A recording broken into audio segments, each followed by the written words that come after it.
ವೀಕ್ಷಕರೇ, ಗೃಹಲಕ್ಷ್ಮಿ ಯೋಜನೆಯ ಹಣ ಯಾವಾಗ ಬರುತ್ತೆ ಅಂತ ಕಾದು ಕೂತಿದ್ರಲ್ಲ, ನಿಮಗೊಂದು ಬಿಗ್ ಅಪ್ಡೇಟ್ ಬಂದಿದೆ. ಅದೇನಪ್ಪ ಅಂದರೆ, ಲಕ್ಷ್ಮಿ ಹೆಬ್ಬಾಳ್ಕರ್ ಅವರು ಒಂದು ದಿನ ಒಂದು ಡೇ ಅಂತೇಳಿ ಫಿಕ್ಸ್ ಮಾಡಿ ಕೊಟ್ಬಿಟ್ಟಿದ್ದಾರೆ. ಅವತ್ತು ನಿಮ್ಗೆ ಹಣ ಬರ್ತಾ ಇದೆ. ಅದ್ರ ಜೊತೆಗೆ ನಿಮಗೆಲ್ಲ ಇವತ್ತು 18ನೇ ತಾರೀಕು ನಿಮ್ಮ ಮೊಬೈಲ್ಗೆ 2,000 ರೂಪಾಯಿ ಬಂದು ಸೇರಿಬಿಟ್ಟಿದೆ. ನಿಮ್ಮ ಬ್ಯಾಂಕ್ ಖಾತೆಗೆ ಬಂದು ಸೇರಿದೆ. ಅದು ಯಾವುದಂದರೆ PM ಕಿಸಾನ್ ಯೋಜನೆಯಿಂದ ಬಂದಂಥ ಹಣ. ಇನ್ನು ಗೃಹಲಕ್ಷ್ಮಿಯವರು ಎಲ್ರಿಗೂ ಕೂಡ 11ನೇ ಕಂತಿನ ಹಣ ಬರ್ತಾ ಇದೆ, ನನಗೆ ಯಾಕೆ ಬಂದಿಲ್ಲ ಅಂತೇಳಿ ಟೆನ್ಷನ್ ತೊಗೊಂಡಿದ್ದೀರಾ. ನೋಡಿ, ಯಾರಿಗೂ ಕೂಡ 11ನೇ ಕಂತಿನ ಹಣ ಬಂದಿಲ್ಲ. ಎಲ್ಲರ ಕೈಗೂ, ಎಲ್ಲರ ಮೊಬೈಲ್ಗೂ, ಎಲ್ಲರ ಬ್ಯಾಂಕು ಸೇರೋದು 10ನೇ ಕಂತಿನ ಹಣ ಅಷ್ಟೇ. ಇನ್ನು ಸರ್ಕಾರ ಅದ್ರ ಬಗ್ಗೆ ಯೋಚನೆನ ಮಾಡ್ತಾ ಇದೆ. ಅದಕ್ಕೋಸ್ಕರ ಸುದ್ದಿಗೋಷ್ಠಿನೂ ಮಾಡಿತ್ತು ವೀಕ್ಷಕರೇ.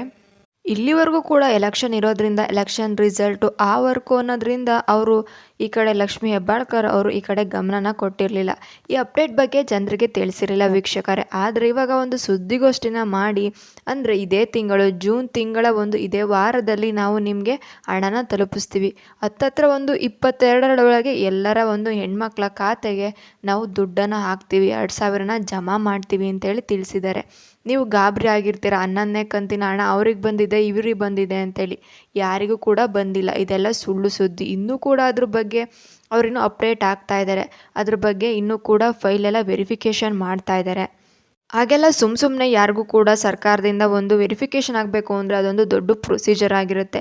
ಲಕ್ಷಾಂತರ ಹೆಣ್ಮಕ್ಳಿಗೆ 2,000 ಹಾಕಬೇಕು ಅಂತಂದರೆ ಅದು ಸುಲಭ ಅಲ್ಲ ವೀಕ್ಷಕರೇ. ನೀವು ಯಾರು ಕೂಡ ಗಾಬರಿ ಆಗಬೇಡಿ. ನಿಮ್ಮ ಖಾತೆಗೂ ಕೂಡ 2,000ನ ಹಾಕ್ತಾರೆ. ಅದು ಈ ವಾರ ಅಂತ ಹೇಳಿದ್ದಾರೆ. 18ರ ಆಗ್ಬೋದು, ಸ್ವಲ್ಪ ಜನಕ್ಕೆ ಲೇಟ್ ಆಗ್ಬೋದು. ಒಬ್ಬರಿಗೆ 22, 21, 25ರೊಳಗೆ ಎಲ್ಲರ ಖಾತೆಗಳಿಗೆ 2,000 ರೂನ ಜಮಾ ಮಾಡ್ತಾರೆ. ಇಲ್ಲ, ಇನ್ನು ನಮಗೆ ಹಳೆ ಅಮೌಂಟೇ ಬಂದಿಲ್ಲ, 9ನೇ ಕಂತು 10ನೇ ಕಂತೇ ನಮಗೆ ಬಂದಿಲ್ಲ ಅಂದರೆ ನಾವೇನು ಮಾಡಬೇಕು? ನಮಗೆ ಕಾರಣನಾದರೂ ಏನು ಹೇಳಿ ಅಂತ ನೀವು ಕೇಳ್ಬೋದು. ಹೌದು, ಸ್ವಲ್ಪ ಜನಕ್ಕೆ ಹೀಗೆ ಕೂಡ ಆಗಿದೆ, ಸ್ವಲ್ಪ ಜನಕ್ಕೆ ಬಂದಿಲ್ಲ. ಅಂದರೆ ಸ್ವಲ್ಪ ತಾಂತ್ರಿಕ ದೋಷ ಅನ್ನೋದು ಅಲ್ಲಿ ಇರುತ್ತೆ. ಸ್ವಲ್ಪ ವೆರಿಫಿಕೇಷನಲ್ಲಿ ಲೇಟ್ ಆಗಿದೆ ಅಷ್ಟೇ. ಅದನ್ನು ಬಿಟ್ಟರೆ ನೀವು ಯಾರು ಕೂಡ ಅಷ್ಟೊಂದು ಒತ್ತಡ ಹಾಕೋ ಹಾಗೆ ಏನೂ ಇಲ್ಲ. ಅದು ಸ್ವಲ್ಪ ದಿನಗಳ ನಂತರ ನಿಮಗೂ ಕೂಡ ಅಮೌಂಟ್ ಬಂದು ಸೇರುತ್ತೆ.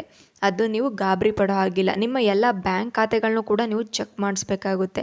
ಒಬ್ಬೊಬ್ರದ್ದು ಕೆನರಾ ಬ್ಯಾಂಕ್, ಸ್ಟೇಟ್ ಬ್ಯಾಂಕ್, ತುಂಬ ಬ್ಯಾಂಕ್ಗಳಿರೋದ್ರಿಂದ ನೀವು ಎಲ್ಲ ಬ್ಯಾಂಕಲ್ಲೂ ಕೂಡ ವಿಚಾರಿಸ್ಬೇಕಾಗುತ್ತೆ. ಅವರು ಇದೇ ಬ್ಯಾಂಕ್ ಹಾಕ್ತೀವಿ ಅಂತ ಹೇಳಿ ಎಲ್ಲೂ ಕೂಡ ಹೇಳಿರೋದ್ರಿಂದ ಆದ್ದರಿಂದ ಗೃಹಲಕ್ಷ್ಮಿ ಖಾತೆಯಲ್ಲಿ ನಿಮಗೆ ಖಂಡಿತವಾಗ್ಲೂ 2,000 ಬರುತ್ತೆ. ಇದೇ ವಾರದಲ್ಲಿ ಬರುತ್ತೆ. ಯಾರಿಗೆ ಬಂದಿಲ್ವೋ ಈ ಕೆಲಸಗಳನ್ನ ಮಾಡಿ. ಖಂಡಿತವಾಗ್ಲೂ ಈ ಹಣನ ಸದುಪಯೋಗ ಪಡಿಸ್ಕೊಳ್ಳಿ ಅಂತ ಹೇಳಿ ಸರ್ಕಾರದಿಂದಲೂ ಕೂಡ ತಿಳಿಸ್ತಾ ಇದ್ದಾರೆ. ಇದೇ ರೀತಿಯ ಮಾಹಿತಿ ಅಪ್ಡೇಟ್ಸ್ಗಾಗಿ ನಮ್ಮ ಚಾನಲನ್ನು ಸಬ್ಸ್ಕ್ರೈಬ್ ಮಾಡಿ. ಈ ವಿಡಿಯೋ ಇಷ್ಟ ಆದರೆ ಒಂದು ಲೈಕ್ನ ಕೊಡಿ.